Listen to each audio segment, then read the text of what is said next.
All righty.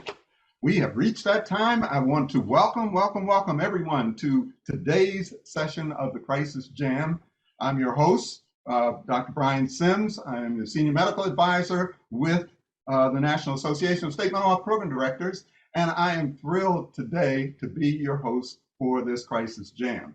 As I mentioned earlier before we opened up everything, this is an exciting agenda for today, and I'm thrilled to be a part of it as far as hosting it. But I will also say that I'll probably be moving a bit like a lightning bolt in terms of getting through all of the agenda, but it's such an excitingly packed agenda, and I can't wait because you've moved so far ahead in terms of each agenda having something just a little bit different. And today we're going to present something a little different. We're actually going to have two groups of speakers today. And we're thrilled that they've become a part of this, that they're going to be speaking before us. I did want to call your attention to the first slide because I love actually where this came from Stephanie and them actually developed this. But the key word here I see is community. And I love that, a community crisis system of care. So I'm really enjoying what that emblem really represents. Can you go to the next slide, please?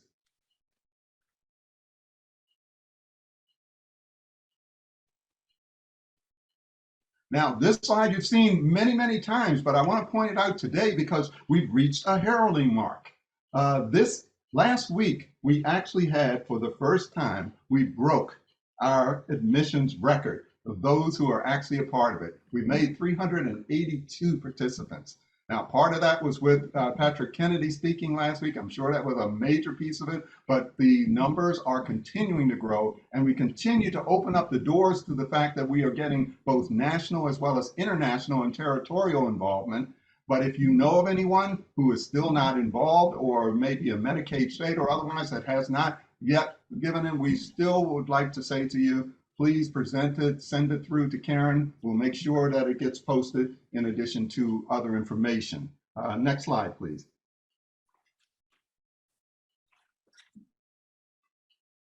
This page is our landing page, and it's just a reminder to everyone that getting to this page is very simple. You can click on the link of talk.crisisnow.com and you can get into the site. And if you would like, you can also sign up for our newsletter.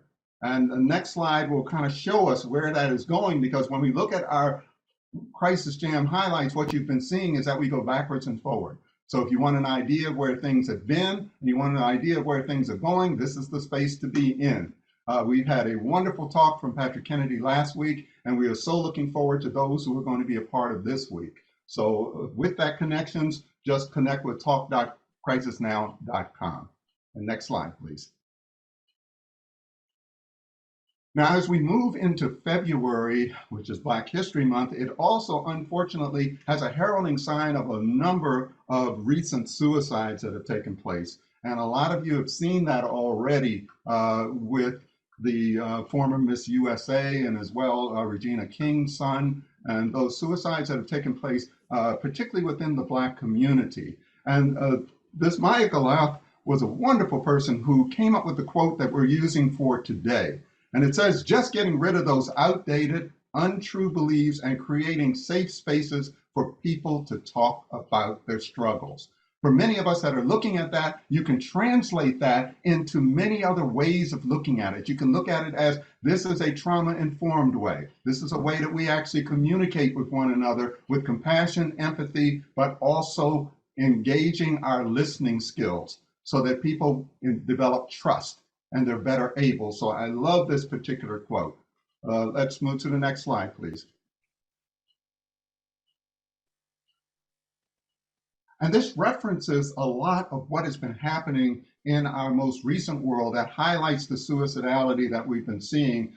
Many of you remember that the Miss USA unfortunately had committed suicide. Well, this is an article, and you'll see a number of these that I can just briefly say to you would be great to kind of link up to so you can get more historical perspective and comparison perspectives. And we're asking Karen to drop the links here because of time into our chat box so we can ensure that those things are covered. Next slide, please.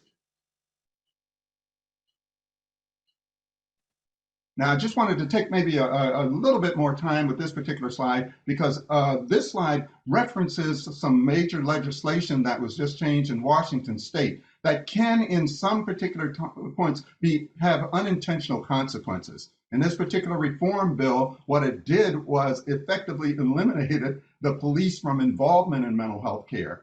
And it was an unintentional consequence because what was really looked for was not that they would be cut out and not excluded, but instead that they would be a part of the service provisions. So sometimes we have to look ahead on that. So this link will also be placed in the box for your perusal. Let's move to the next slide, please. Now, these next couple of slides are referencing from Politico in terms of the suicide hotlines, sharing their data and raising some ethical questions. That will also be placed in the chat. Next slide, please. And in addition, that for-profit spinoff that comes from this particular information, these two are linked together. I encourage you to take a look at it when you have an opportunity in your chat line. Next slide, please.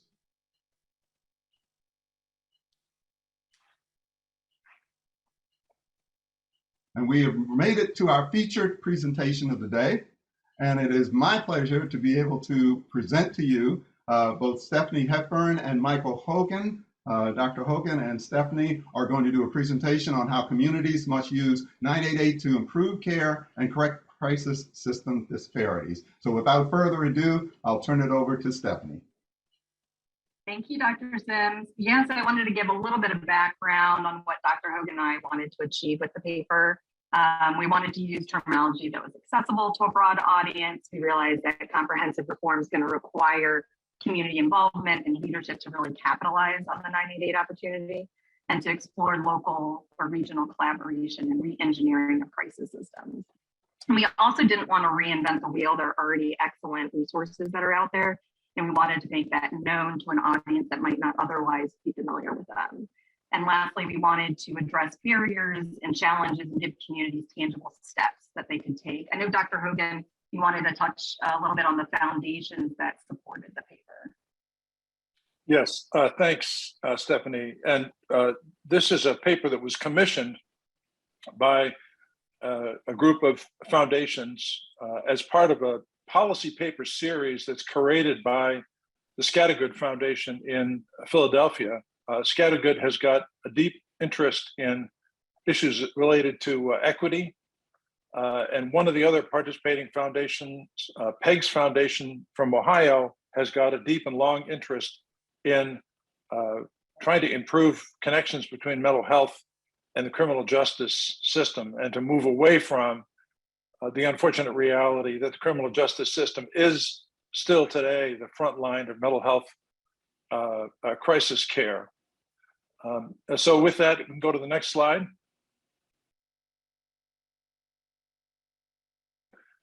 And I'll make one other point as we're bringing this up. To this slide just sort of puts this effort in context. The primary point and intended use of this paper is, in a sense, not so much for this audience, which it might be described in a way as the cool kids who know what's going on in the crisis space, but as a resource for people at the regional, community, sub-state level who are just beginning to grapple with this. Just from friends who work in the criminal justice space, interested in diversion, there is not enough awareness yet of the potential of 988 in that community. And so we hope that this resource, which we'll quickly talk through, is something that you can use. It's available free on Scattergood's website that you can use to disseminate to people in your state who might be interested in advancing this. And with that, just to note how the overlap of the COVID and all the stresses that it brings with the time since the murder of George Floyd, and since then, and before that, so many others. And then the explosion of interest in 988 just illustrates how we have to do our best effort to bring these efforts together. Next slide.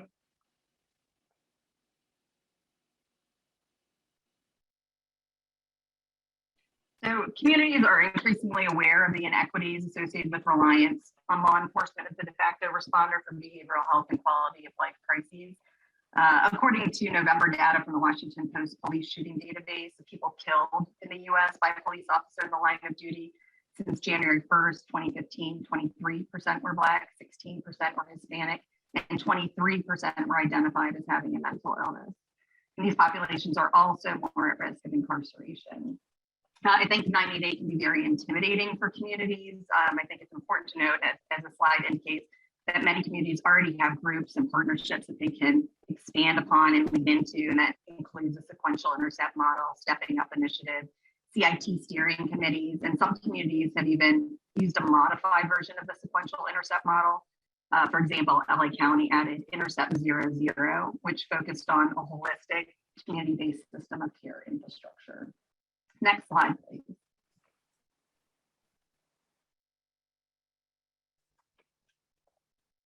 Next slide, please. So most calls to 911 are actually for non-emergencies. And when people call 911, they often expect an in-person response.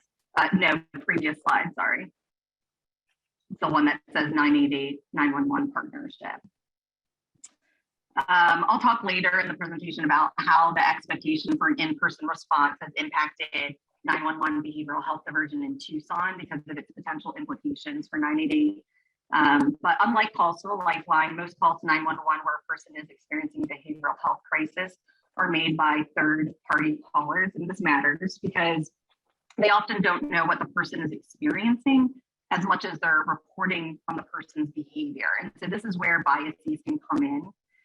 Dr. Rebecca Newstetter, she's the executive director at the University of Chicago Health Lab and former policing program director at the Vera Institute of Justice, has said that the nature of the 911 call taker role is to hear one person's perspective of the situation and treat it as if it's true, or treat it as though it's true. And she also said that call classification codes are both over and under specific. And there are two examples. In Austin, Texas, they dug into their call 11 data, about 18 months of 911 call data. And it revealed that about 64% of mental health related calls originated from disturbance and trespassing incidents and requests for welfare checks on people. And then in Atlanta, a study of 3.4 million 911 calls, and it turned out that about 600,000 calls could have been diverted or would have been suitable for diversion. And those were labeled as calls of focus. Most were coded as suspicious person, directed patrol, criminal trespass, person injured down, and so on. But what was most interesting is that none were coded as mental or behavioral health. Next slide, please.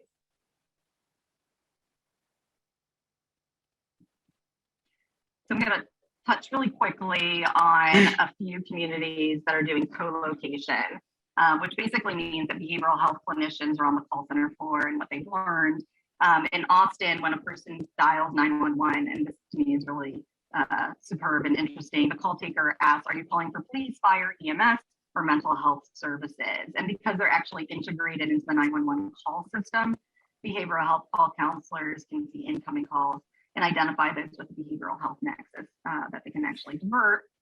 And before co-location, what was happening is that the calls were transferred and the vast majority were actually getting dropped. Since co-location, the Austin programs diverted roughly 85.4% of behavioral health calls from law enforcement and transferred them to their clinicians. And there's also been a lot of discussion on whether virtual co-location can work. In larger areas or for scalability, what would that look like? And in Tucson, when the pandemic occurred, it forced the behavioral health clinicians that were on the call center floor to shift to virtual co-location. And the diversion team worried that this would have an adverse impact. And it actually created an opportunity for more call takers and scalability. And what was interesting is during the pandemic, the stabilization rate after a mobile crisis team had interfaced with a person in crisis, the stabilization rate hovered around 85%, regardless of whether the call came in from 911 or to the crisis line. And I'll pass it back to you, Dr. Hogan. Next slide, please.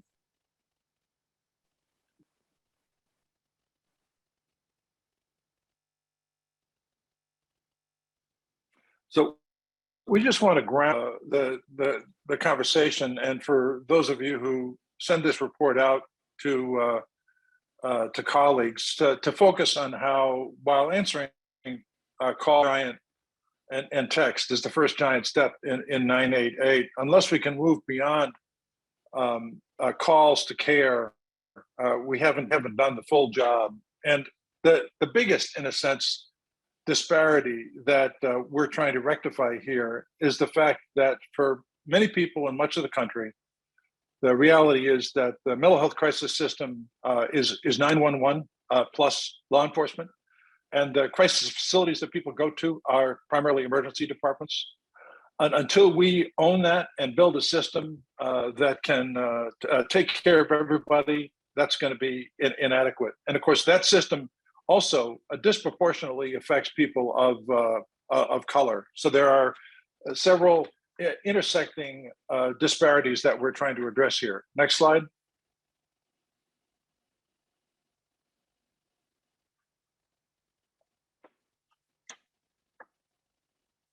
So moving beyond the SAMHSA guidelines, which again should be the Bible for anybody working on this, we know that what 911 is for medical crises, a heart attack or a stroke, we want the regional or statewide 988 call center to become for behavioral health crises with these key components from a call center to a hub, recognizing the effectiveness of call centers in de-escalating crises, as we see from Lifeline data, but then to be able to connect to care. Next slide.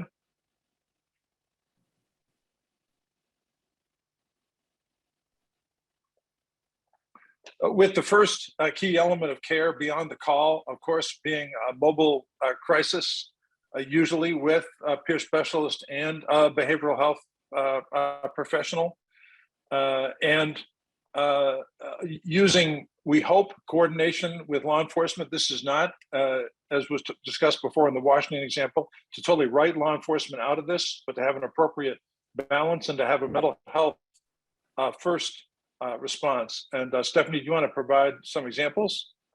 Well, I actually wanted to come back around to my previous point, which was talking about when people call 911, they expect an in-person response.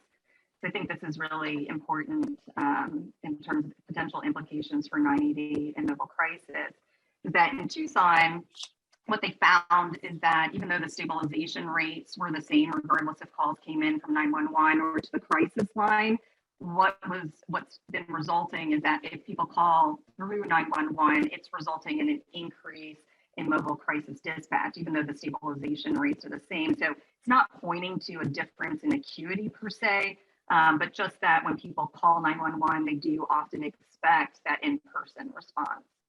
Next slide.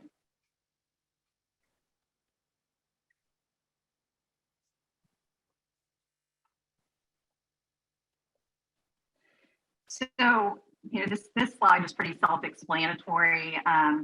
In LA County, they're implementing a county-wide call matrix. One big issue in communities between the public safety answering points, including the 911 centers, is there's a lack of standardization, right? So, every piece that might look a little different. The idea with this is to create a standardization. So the gist is you've got level 1 to level 4 being the higher res.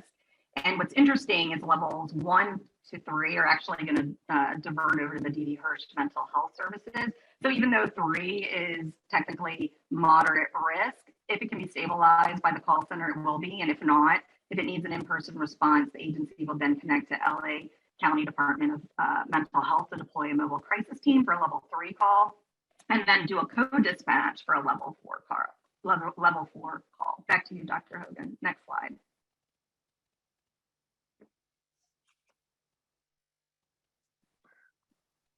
And of course, the highest point of entry, in a sense, or the highest point of urgency in our system has to be crisis facilities. Again, with the framework that too often the crisis facility now is the emergency department, and crisis facilities should have a range of capabilities. That's remarkable to me, going back many years to when I was doing honest work.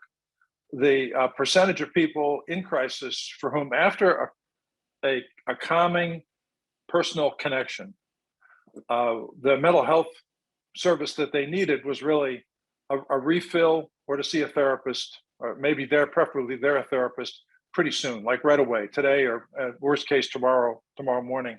But in a lot of our communities, clinics haven't been able to function that way. So some are resolving this by having a very small clinic or pharmacy in the crisis facility.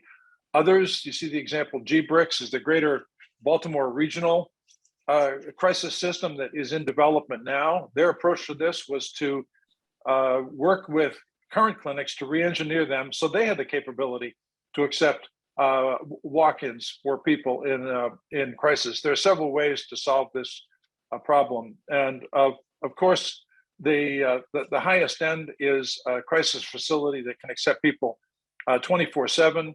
That doesn't just do subacute care for people who don't need to go to the hospital, but has the ability to accept people prior to medical clearance and directly from law enforcement, and to provide them with comforting care that can still divert that hospitalization.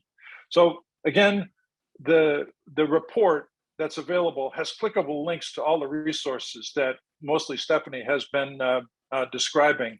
And we urge you to take a look at it and think about it as a resource for people that you work with. Stephanie, back to you. Next slide, please.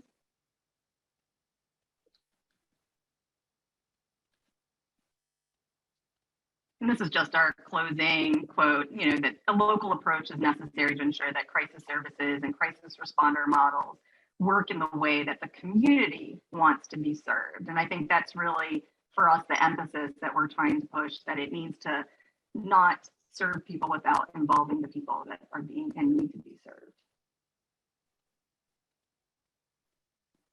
Great, David, thanks for putting the link up there. And thanks, Stephanie, for working together with me on this. We hope this is a resource that people find useful. Thanks so much. Brian, back to you. Thank you both for the phenomenal presentation, folks. We can see a lot of chat questions coming through, but I'm going to move forward with our next presenter in the interest of time. I do want to say that this last slide, Stephanie, if you could just leave it there for just a second, please, has been a phenomenal one with re-emphasis with regards to local approach and keeping the communities vested. All right, thank you. And we're going to move to our next speaker, and our next speaker is Nancy Kirchner, and Ms. Kirchner is the Technical Director in the Division of Benefits and Coverage for CMS, who is going to bring us our next presentation on crisis services. Nancy? Well, thank you so much, Dr. Sims, and thank you so much, everyone, for having me here today. I'm going to be doing a lightning speed through. I think I'm going to be coming back in a few months and possibly do a deeper dive. And today I'm here to talk about recent guidance that CMS issued regarding mobile crisis services. And I wanted to kind of start with sort of tying myself back to a couple of points that were made earlier.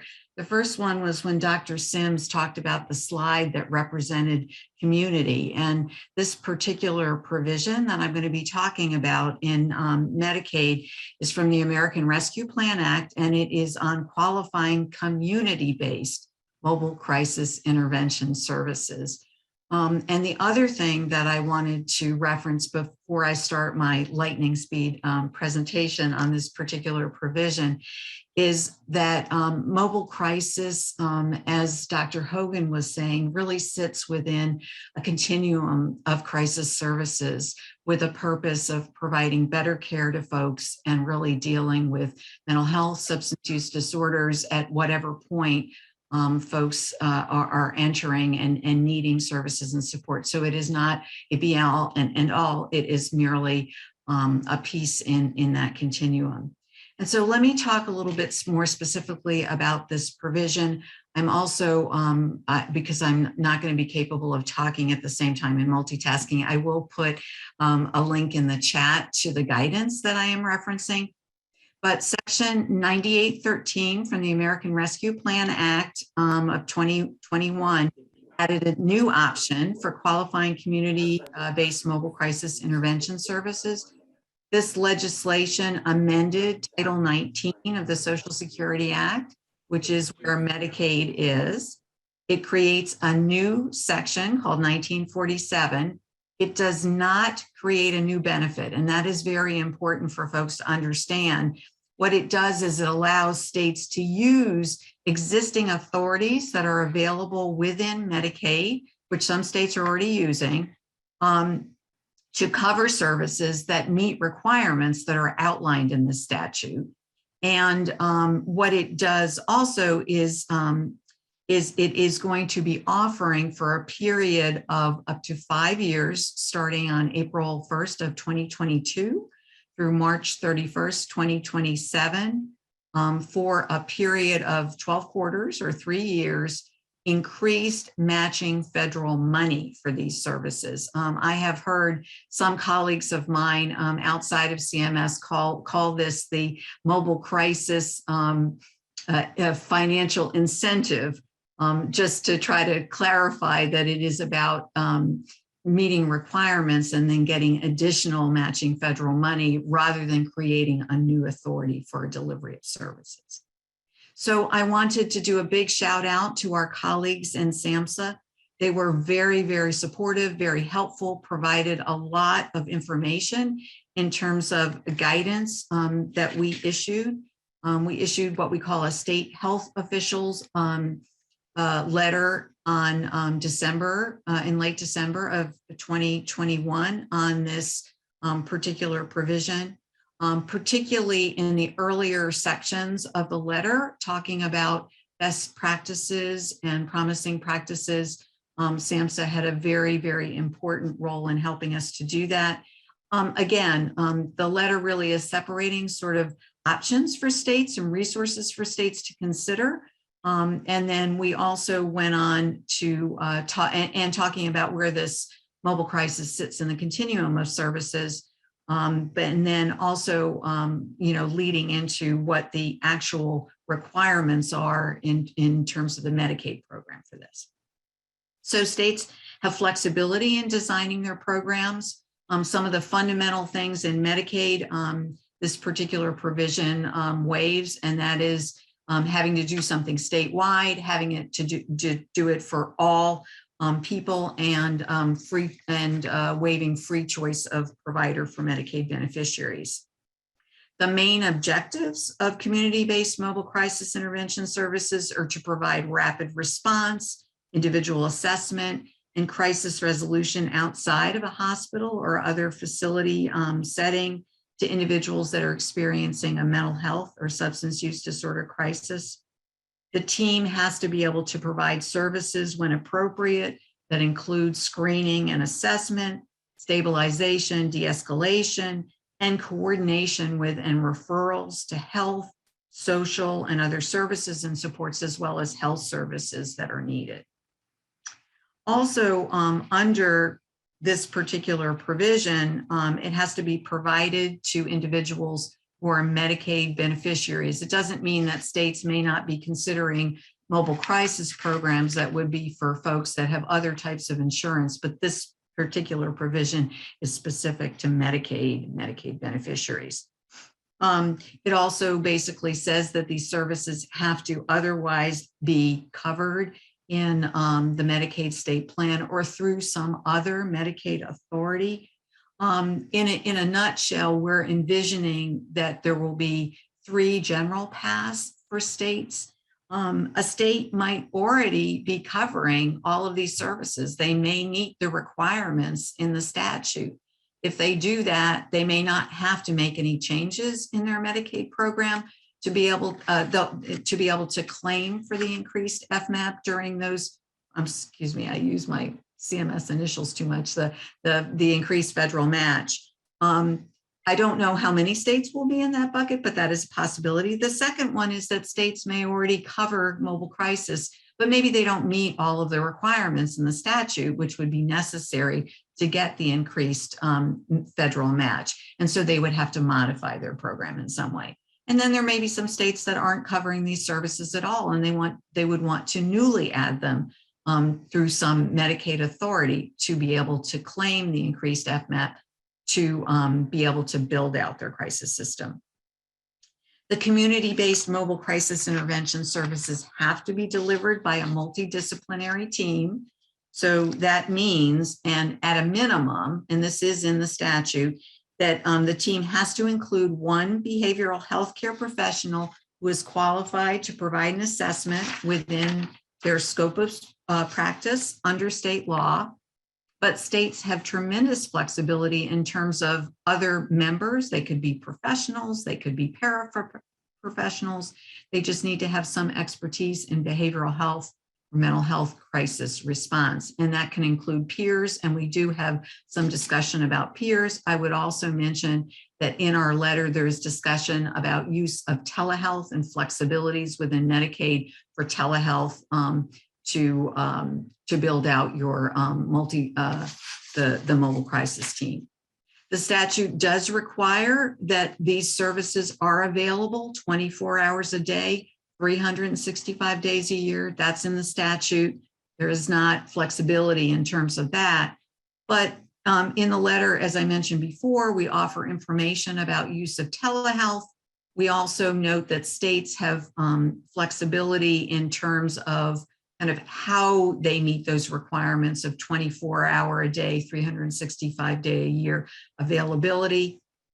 States also have to maintain relationships with community partners and providers. We do have also, in terms of the response time, while in the letter we talk about kind of best practice guidelines, we do defer to states in terms of those timeliness standards, understanding that in particularly rural and frontier communities, the ability to respond might not be as quick as it would be in certain other areas. So those timeliness standards, even though the 365 days a year and 24 hours a day are in the statute, states have the ability to develop those timeliness standards. There is something that we call a maintenance of effort requirement, in which states have to demonstrate that the additional federal matching money that they're going to get for the community-based mobile crisis intervention services will supplement and not supplant state funds that they had been expending essentially as of the prior federal fiscal year to when this provision starts, which would be as of the end of September of 2021. And we go into more detail in the letter about how states would meet those maintenance of effort requirements. The guidance letter also provides a lot of verbiage for state Medicaid agencies about how they have to submit if they're making changes to their state plan, Medicaid plan, or through other authorities, what the rules are. We also offer contacts. We let folks know for states that we are happy to provide technical assistance that is state specific, and contacting the Medicaid state lead that states all should know, all state Medicaid agencies should know.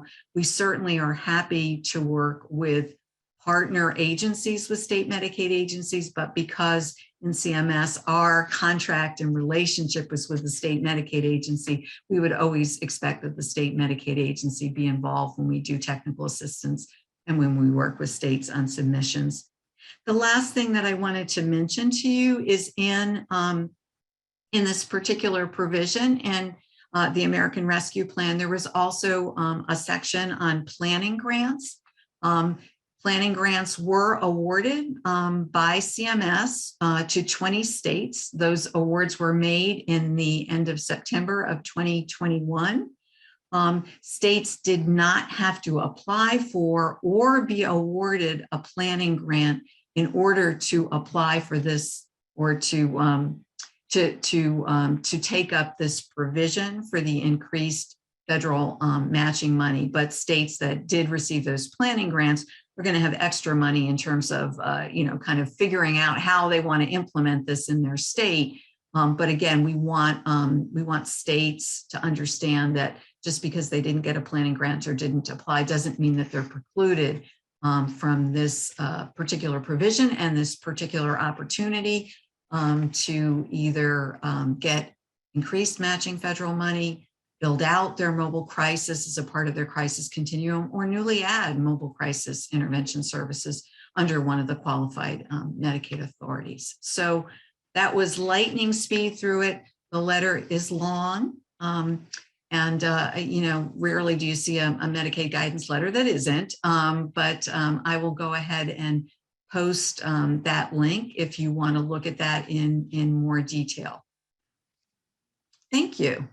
Well, Nancy, thank you so much. And thank you, Stephanie. Thank you, Mike, for the incredibly important information that all of you had to share. If you take a look at your chat box, it is loaded with a number of questions and very good comments. Don't have time, unfortunately, to address any of the questions, but I did want to make a comment about one of them that I saw in there from Laura Tosh, who mentioned in there that there is a new bill. When we mentioned about Washington State, the old bill 1310, there's a new bill 1735 that is going to be presented to amend the regulations regarding use of force. So we're going to be looking at that particular piece and hopefully see how that would transcend and work out for the betterment. But again, I want to thank all of you for these wonderful, wonderful presentations.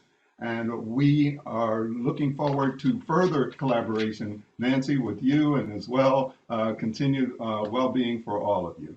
So let's go ahead and move to the next slide, please. All right, it is time for our Crisis Trivia Hot Seat.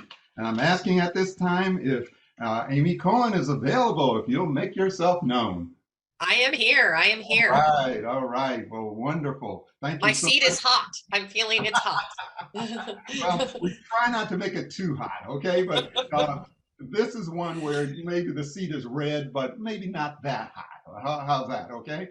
Okay. But thank you so much for participating in this. Thank you for being a part of it and being of good spirits to do that. So today's question is really just kind of relevant overall, but kind of historical.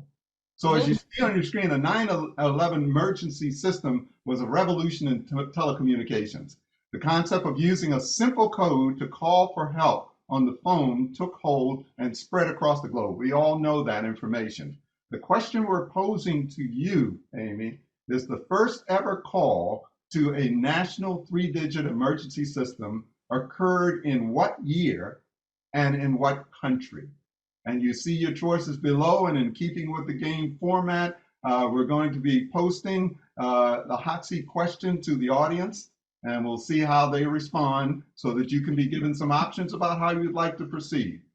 I need them. I need them. And every week they've done well by the hot seat person. So I'm ready to see what they have to say. All right. All right. It can't be USA. That's way too late. Oh, man. It doesn't appear to be too helpful here. It seems to be pretty well spread across the realm. So right, it's like a quarter each. So let's see. Let me try to talk through it for a second. So we can't be USA. That's just way too late. UK is super early. But when I lived in the UK, they had a good number. They had 999. I don't know anything about Australia or Denmark. So stressful.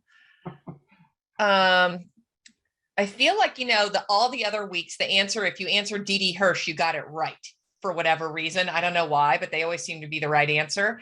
But I think USA is too late, and UK is the only other one I know about. So I'm going to go with 999 in the UK in 1937. All righty. And I will. Oh, Paul, I should have called you. Is that right? Is that your final answer? Yes, but you'll forgive me if it's wrong. You are perfect. I mean, I love that.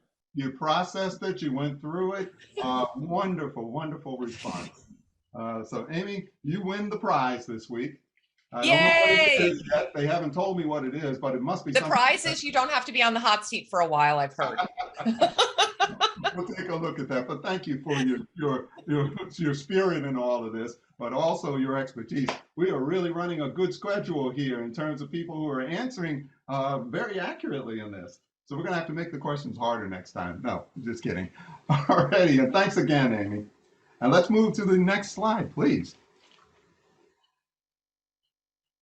We are now ready for our SAMHSA updates and asking on John. John, if you'll come forward and provide our updates, please. Yeah, thank you. We'll be brief today, and actually just want to acknowledge Amy's performance under pressure. That's exemplary, really. And also to thank Nancy and our colleagues from CMS for their work on that mobile crisis activity, and really appreciate the partnership there with our other federal agencies. So for SAMHSA, just really wanted to provide a reminder that next week, February 8th, is the first part of our convening, really focused in on readiness to support 988 implementation with a number of key audiences in mind, and really an extensive array of partners who have worked really hard on helping us refine our ideas around readiness, which will lead to some additional operational tools and supports really to advance readiness in these contexts. So again, just kind of a flag for that convening on the 8th at 1 o'clock Eastern time. And then there'll be some follow-up activities, including another broader convening in March. The date will be set hopefully within the next week or so, and we'll provide more detail on that forthcoming. And then I just wanted to just quickly turn it over to James and Richard. I think James wanted to provide a quick update on our state no-flow process, and then also to see if Richard had any updates. Yeah, great. Thanks, John. Yeah, and going back to what Dr. Hogan said, really the first big step is answering 988 contacts. And so we are extremely excited to announce that we have met one of those milestones with the 988 State and Territory Grant Program, in that the application period has closed. SAMHSA is going through the review process now for the grant applications that we received.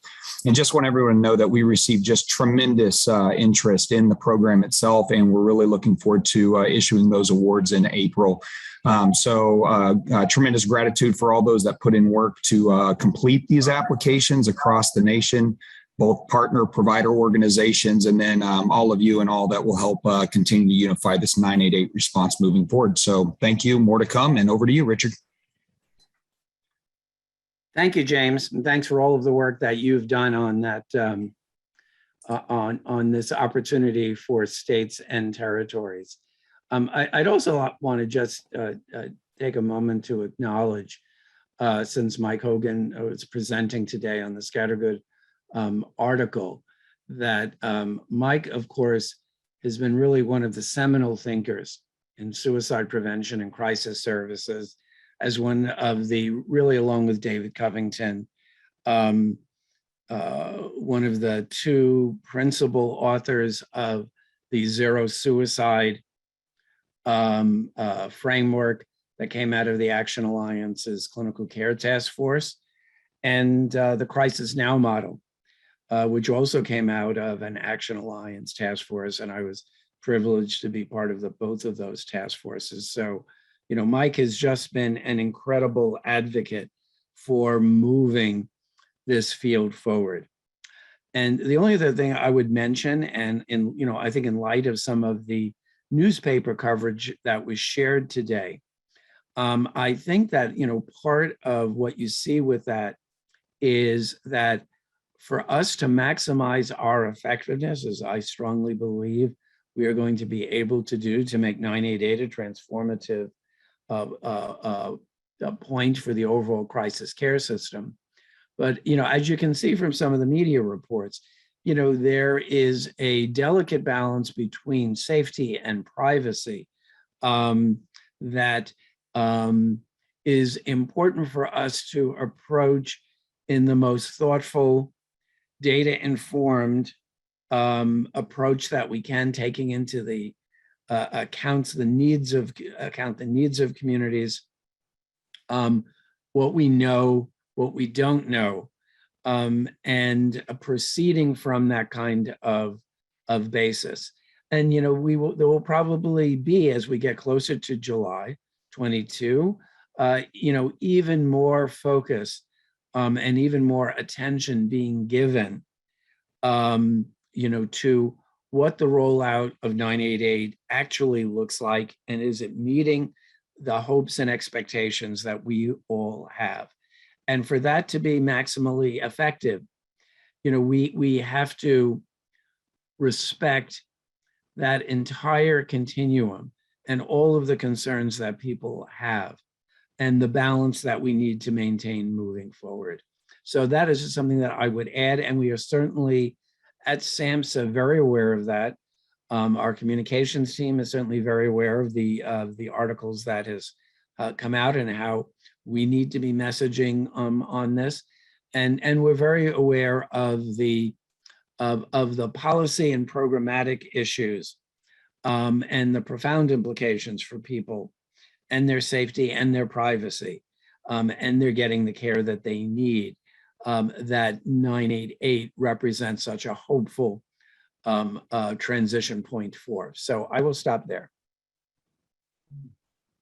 Certainly, I want to thank SAMHSA for their amazing leadership in all of these issues moving forward. You guys are such an incredible group, and we are so thankful to be a part of it and collaborating with you.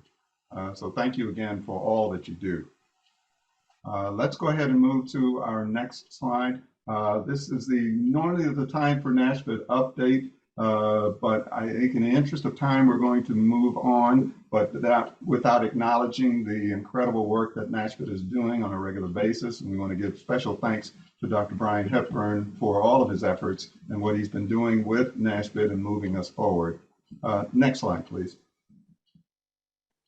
I want to move to the updates, and Sarah, if you're available, would you? Thank you.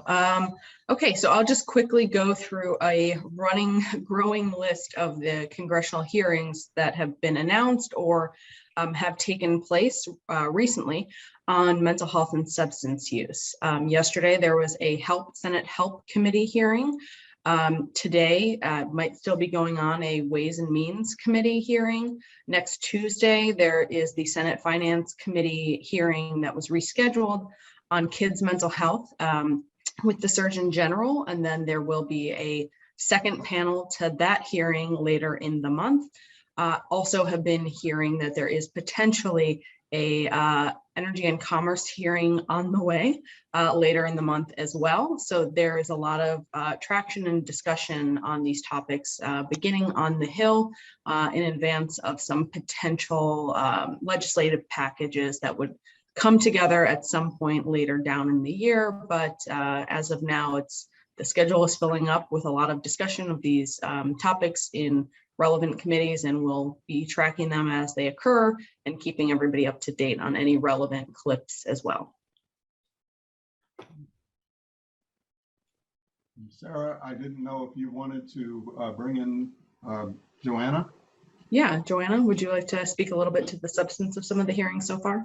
Sure, yes. So yesterday was the Senate Help Committee hearing, and don't really have much to add, but did want to note that yesterday the Help Committee did have their hearing on growing crisis of mental health and substance use, and that while 988 wasn't the main focus, Senator Baldwin did ask the witnesses what else Congress should be doing to support the lifeline and implementation. And there was general consensus about the need for investments in infrastructure and workforce.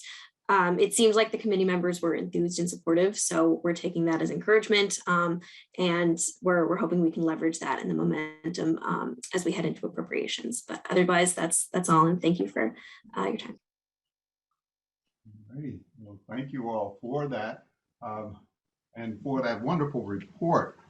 Let's move to my good friend here, who is a wonderful Crisis Jam host and one who I model myself after, or try to at least. But Laura, would you come on?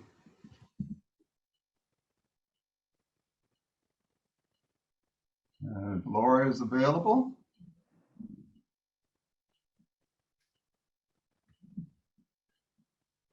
And And if Laura's not there, how about Hannah? Is Hannah there?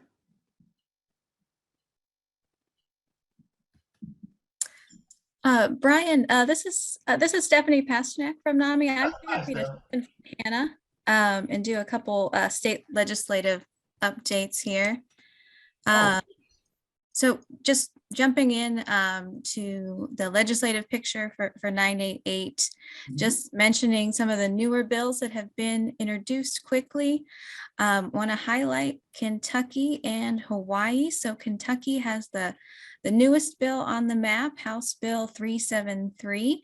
You'll recognize this as pretty much sort of NASHBID's model 98 or comprehensive crisis services bill. It also includes a 988 fee at 70 cents. And I don't know if any AFSP folks are on the line, but AFSP's Kentucky chapter is doing an amazing job organizing folks around this effort there. And I'll actually post in the chat here a link to their press release. If there's any Kentucky organizations on the line, there's also some action items in their press release about how you can get involved in their efforts there. And there's also some good news coverage around this bill as well. So I'll post that in the chat. And yes, Marcy, MHA Kentucky, also very involved in that coalition. The next bill I'll mention, Hawaii's House Bill 1665. This is also very much based on the model legislation. Doesn't include a fee provision, but does have some other financial components to it. I'll also just mention there are a couple 988 bill hearings. Maryland's House Bill 297 will be heard actually right about now, 1:30 p.m. today.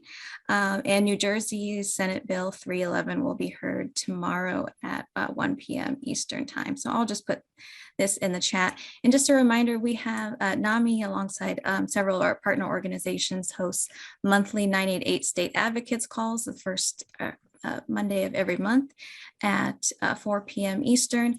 And I'll post a link to how you can sign up and attend those calls if you are interested. Thanks. Alrighty. And Stephanie, I didn't know if you wanted to address the next slide. I'm not sure what the next slide is, but I can take a look. Just taking a look at some of the 988 legislation in the various states. And certainly jump on that if you would like. And just showing the various states here in terms of the fee enactments and the legislation that has been passed locally for each of those jurisdictions. We continue to keep records of these. So you see it here in Nevada. If you go to the next slide, please. You see it there in terms of looking at their anticipated revenue, their House bill legislation that is really moving forward. Next slide, please. Washington. As you see, we've done a lot of talk with regards to Washington State. You see where this gives an opportunity to kind of pause for a second, because what has been loading the chat box has been a tremendous amount of thanks and offerings to Representative Tina Orwell. And we just wanted to give a shout out to her at this point in time, because we also wanted to make sure that she knows that an invitation is forthcoming for her to be able to speak to us through the Crisis Jam and maybe talk a bit about some of the phenomenal work that she's been doing. She's very humbling answering in the chat box, but she sounds incredible. And I would be looking forward in the future to hearing more from her. Next slide, please.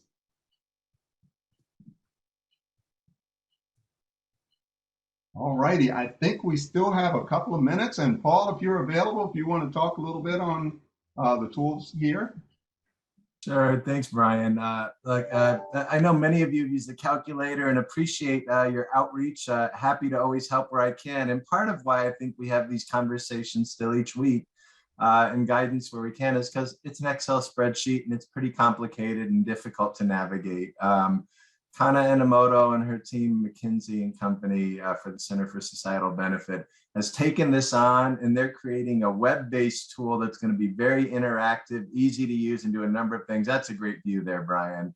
which shows you a little bit of getting into your state. It actually looks at population density, characteristics of the population, and can do a number of things to really help you navigate. And, I'd like to say it's a revision of the calculator, but to be honest, it's a complete reimagining. And I think it's a tool that's going to be fantastic for all of you. We anticipate this coming out March or April. It's been progressing really quickly, as you can see from what's on the screen already.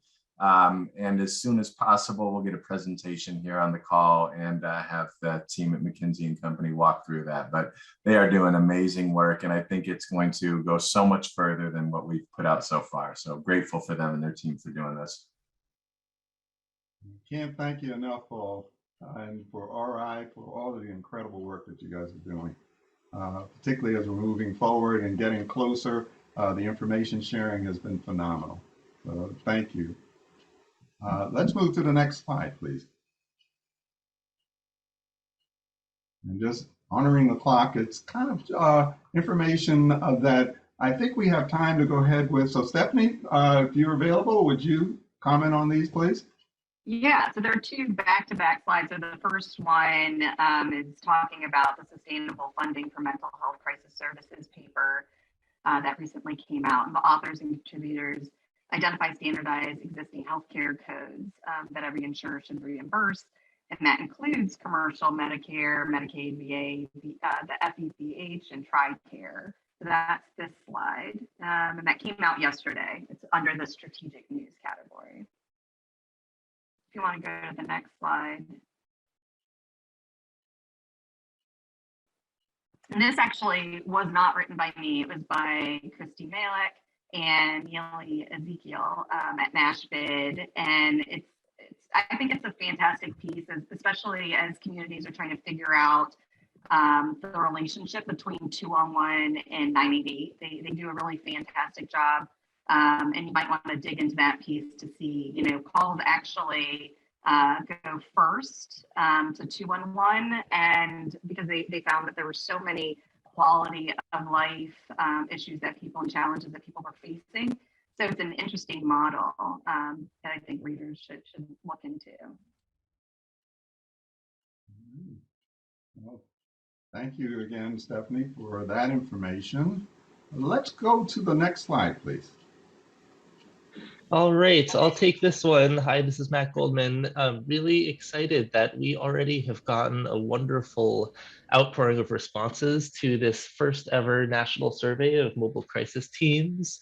It's the first time that we're basically trying to launch a survey so that every single mobile crisis co-responder, field-based mental health crisis response team in the country is responding to this. We have about 200 responses so far and counting, and we really want to make sure that we capture every single potential team so that we can try to answer this question of what is a mobile crisis team by characterizing operational functions, financing structure, team composition, all kinds of different characteristics of the team. So it takes about 15 minutes to complete the survey. Really encourage you to respond and also share this link with any mobile teams that you're aware of. And I put the link there in the chat. So thanks so much for everybody for moving this forward. Thanks, Matt, so much. I think what you've done is you've really highlighted paying attention to the chat box. As you'll probably notice, today's chat box is chock full of useful information and resources, and I would encourage you to link up with those particular elements. And again, take a look at some of the questions that have been coming through, because they have been absolutely phenomenal. So thank you again, Matt. And again, as we go through the next couple of slides, as we're coming towards the end, just reminders again about some of the things and the offerings that we are having coming up soon. Some phenomenal individuals, some of which you are already aware of, some we've seen already today.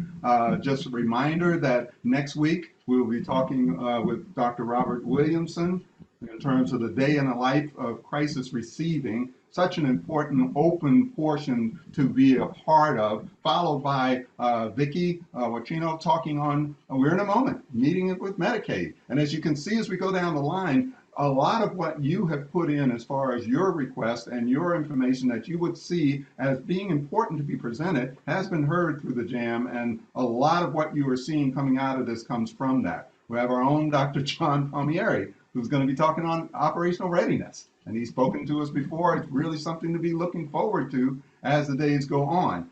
You saw earlier Dr. Henry Harvin, and I do want to point him out from a personal standpoint of view, because I'm a Marylander, he's a Marylander. We go back a few years, but if you told him that, he would probably say, who's Brian Sims? But nevertheless, Dr. Harvin will be speaking on standardized billing for crisis. So as you can go down the list, you can see that there are a number of interesting topics that will be forthcoming on this crisis jam. I did want to point out one in particular, the kids crisis care in Connecticut. I'm really looking forward to that. That's more of a personal thing. From Tim Marshall, it's going to be such an incredible amount of information that we'll be able to acquire. And that doesn't belittle any of the others that are present on the schedule here. But we have such, and the states have been showing that there's been such a tremendous issue involving children and adolescents, and the service and care that they are receiving, and any guidance that we can get in terms of helping with that can be extremely helpful.